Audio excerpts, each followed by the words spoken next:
Top quality और consistent performance के लिए सिर्फ सिल्वर पंप नाम याद रखना।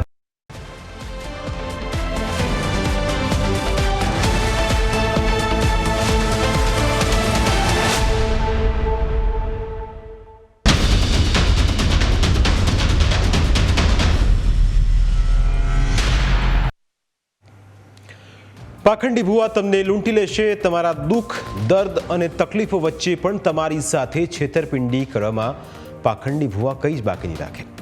જો તમે ભગવાન પર શ્રદ્ધા રાખતા હો તો તે સારી વાત છે, પણ જો તમે અંધશ્રદ્ધાના ચક્કરમાં ફસાયા છો તો તમારી દશા અને દિશા ફરી જશે તે પણ નક્કી છે।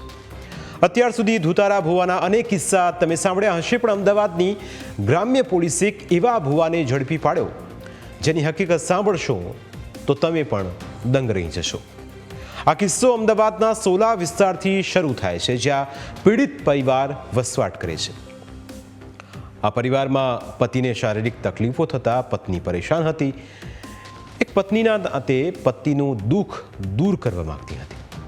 આ દરમિયાન મહિલાને જાણવા મળ્યું કે ચંદ્રકાંત પંચાલ નામનો ભુવો અમુક પ્રકારની શારીરિક તકલીફો દૂર કરે છે, જેથી મહિલાએ પાખંડી ચંદ્રકાંતનો સંપર્ક કર્યો, જેથી ભુવાએ ઘરે આવીને તકલીફ દૂર કરવાની વાત કરી।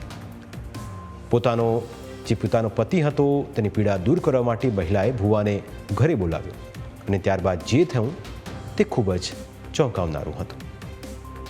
ભુવો મહિલાના ઘરે પહોંચ્યો, ત્યારબાદ તેણે વિધિ માટે સામાન મંગાવ્યો। આ સામાનમાં ઘરના ઘરેણાં પણ સામેલ હતા। ભુવાએ કહ્યું કે ફક્ત વિધિ માટે ઘરેણાં આપવામાં ક્યાં કંઈ લૂંટાઈ જવાનું છે, એટલે મહિલાએ ઘરના મોટા ભાગના ઘરેણાં ભુવાને એક ડબ્બામાં આપ્યા। ભુવાએ દાગીના ભરેલો ડબ્બો પોતાની પાસે રાખ્યો અને વિધિનું નાટક શરૂ કર્યું। થોડીવાર વિધિનું નાટક કર્યા પછી તેણે પરિવારના તમામ સભ્યોને મંદિરે દર્શન કરવા જણાવ્યું। ભુવા પર વિશ્વાસ રાખીને આખો પરિવાર મંદિરે દર્શન કરવા ગયો અને આ દરમિયાન ભુવાએ ડબ્બામાંથી મોંઘા દાગીના કાઢી લીધા અને ડબ્બો બંધ કરી દીધો। પછી જ્યારે પરિવાર મંદિરેથી પરત ફર્યો ત્યારે ભુવાએ વિધિ પૂર્ણ થઈ હોવાનું જણાવ્યું અને પરિવારને ડબ્બો પરત સોંપ્યો। સાથે જ ભુવાએ પરિવારને ડરાવ્યો। ભુવાએ કહ્યું કે જો 2 મહિના સુધી ડબ્બો ખોલશો તો ઘરમાં મોટી મુશ્કેલી આવી શકે છે, ઘરમાં કોઈનું મરણ થઈ શકે છે। ભુવાની વાત સાંભળીને પરિવાર ગભરાઈ ગયો અને મહિનાઓ સુધી ડબ્બો ખોલ્યો જ નહીં। જોકે 4 મહિના બાદ મહિલાના પતિની તબિયતમાં સુધારો થયો, પરંતુ મહિલાના પતિની તબિયત ભુવાની વિધિના કારણે નહોતી સુધરી। તેમ છતાં પરિવારને લાગ્યું કે ભુવાની વિધિના કારણે જ તેમના પરિવારમાં ખુશહાલી પાછી ફરી છે। ભુવો પરિવારને લૂંટી ગયો, છતાં પરિવારને તેનું કંઈ જ ભાન નહોતું। પરિવારને ભુવા પર આંધળો વિશ્વાસ હતો। પરિવારને હતું કે ભુવો જે કરશે તે સારું કરશે। આ દરમિયાન એક બીજા સગાએ મહિલાને પોતાની મુશ્કેલીઓ જણાવી, જેથી મહિલાએ ચંદ્રકાંત ભુવાનો સંપર્ક કરવાની સલાહ આપી। પોતાના સગાએ આપેલી સલાહના આધારે ઘાટલોડિયામાં રહેતા પરિવારે ભુવાનો સંપર્ક કર્યો। ભુવાએ સોલાના પરિવારની જેમ ઘાટલોડિયાના પરિવાર સાથે પણ છેતરપિંડી કરી। એટલું જ નહીં, સોલાની મહિલાના પિયર માંડલમાં પણ ભુવાએ ઠગાઈ આચરી। આ ત્રણેય ઘટનામાં ભુવા ચંદ્રકાંતની મોડસ ઓપરેન્ડી એક જ હતી, પણ ચોંકાવનારી વાત એ હતી કે ભુવાના પાખંડનો પર્દાફાશ જુદી જ ઘટનાના આધારે થયો। ઘાટલોડાના ફરિયાદી ચંદ્રકાંત ભુવો પાખંડી હોવાની શંકા ગઈ।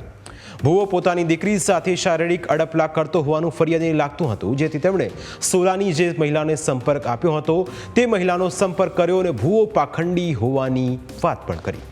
ત્યારબાદ મહિલાએ વિધિના ઉપયોગમાં લેવાયેલ ડબ્બાને ખોલીને જોતા આખો ડબ્બો ખાલી હતો। મહિલાએ તાત્કાલિક પોતાના પિયર માંડલ અને ઘાટલોડિયાના સંબંધીને પણ ડબ્બા ખોલીને જોવાનું કહ્યું। તમામે ડબ્બા ખોલીને જોયું તો અંદરથી દાગીના ગાયબ હતા, જેથી ભુવાનો શિકાર બનેલા માંડલ અને સોલાના પરિવારે પોલીસ ફરિયાદ કરી હતી। જે બાદ માંડલનો કેસ સોલા પોલીસ સ્ટેશનમાં ટ્રાન્સફર કરવામાં આવ્યો, જેના આધારે તપાસ કરીને અમદાવાદ ગ્રામ્ય પોલીસે પાખંડી ભુવાને ઝડપી પાડ્યો। આરોપી ચંદ્રકાંત પંચાલ ગોતાનો રહેવાસી છે। છેલ્લા ઘણા વર્ષોથી તે તાંત્રિક વિધિ કરીને લોકો સાથે ઠગાઈ આચરતો હતો। માંડલ પોલીસે તેની પાસેથી 8.90 લાખનો મુદ્દામાલ જપ્ત કર્યો છે, જ્યારે ઘાટલોડિયા અને સોલાના કેસમાં 28 લાખથી વધુનો મુદ્દામાલ જપ્ત કર્યો છે. પાખંડી ચંદ્રકાંત સોનાના દાગીના સોની પાસે ગીરવે મૂકતો હતો અથવા મુથુટ ફાઇનાન્સમાં ગીરવે મૂકતો હતો. આ ભૂવો લોકોને ખૂબ જ ડરાવી દેતો હતો, જેથી અત્યાર સુધી તે પરિવારો સાથે તેણે છેતરપિંડી કરી તે બહાર ન આવી શક્યા. ત્યારબાદ તેનો આત્મવિશ્વાસ વધતો ગયો અને પછી તો તેને લાગવા લાગ્યું કે હવે પાખંડમાં જ કમાણી છે, જેથી તે લોકોને છેતરવા લાગ્યો. પરંતુ પાપનો ઘડો ભરાતા હવે તેના પાખંડનો પર્દાફાશ થઈ ગયો છે. આવા પાખંડીઓથી લોકો છેતરાય નહીં તે માટે પોલીસ શું અપીલ કરી રહી છે તે પણ સાંભળો. ભારતના બંધારણમાં મૂળભૂત ફરજની અંદર લખેલું છે કે તમામ નાગરિકોએ વૈજ્ઞાનિક વિચારસરણી તરફ આપની માનસિકતા કેળવવી જોઈએ. તો આ 21મી સદીની અંદર જ્યારે શિક્ષણનો એટલો વ્યાપ થયેલો છે, તેવા કિસ્સાની અંદર આવા કોઈ પણ તાંત્રિક ભુવાઓ જે છે આવી પૂજા વિધિઓ કરાવે તેમના ભરોસામાં આવવું નહીં અને સમગ્ર વૈજ્ઞાનિક માનસિકતા કેળવી અને પોતાનું જીવન શાંતિમય પૂરું કરવું. આવા પાખંડી ભુવાઓની રાજ્યમાં કોઈ કમી નથી. નાનકડા ગામડાથી લઈને શહેરની સોસાયટી સુધી પાખંડનું સામ્રાજ્ય ધમધમે છે. તમારે આવા પાખંડને પારખવું, કોઈ પણ ભુવા પર વિશ્વાસ કર્યા વિના વૈજ્ઞાનિક દ્રષ્ટિકોણથી સમસ્યા ઉકેલવાનો પ્રયાસ કરવો જોઈએ, કારણ કે છેતરપિંડી આચરવા માટે પાખંડી ભુવાઓ કોઈ પણ હદ સુધી જઈ શકે છે. અગાઉ મહિલાઓ સાથે દુષ્કર્મની ઘટનાઓ પણ સામે આવી ચૂકી છે. સરકારે અંધશ્રદ્ધાને લઈ કાયદો તો કડક કર્યો છે, તેમ છતાં લોકો અંધશ્રદ્ધાના રવાડે ચડી જાય છે અને પાછળથી પસ્તાય છે. તમારી સાથે પણ આવી કોઈ છેતરપિંડી ન થાય તે માટે સતર્ક રહો અને સુરક્ષિત રહો. જો કોઈ ભૂવો તમને ડરાવે કે ધમકાવે તો સીધો પોલીસ અથવા વિજ્ઞાન જાથાનો સંપર્ક કરો, જેથી આવા પાખંડી ભૂવાઓને જેલના સળિયા પાછળ મોકલી શકાય. પ્રાઇમ 9માં આજે બસ આટલું જ. ફરી મળીશું આપને સ્પર્શતા મુદ્દા સાથે.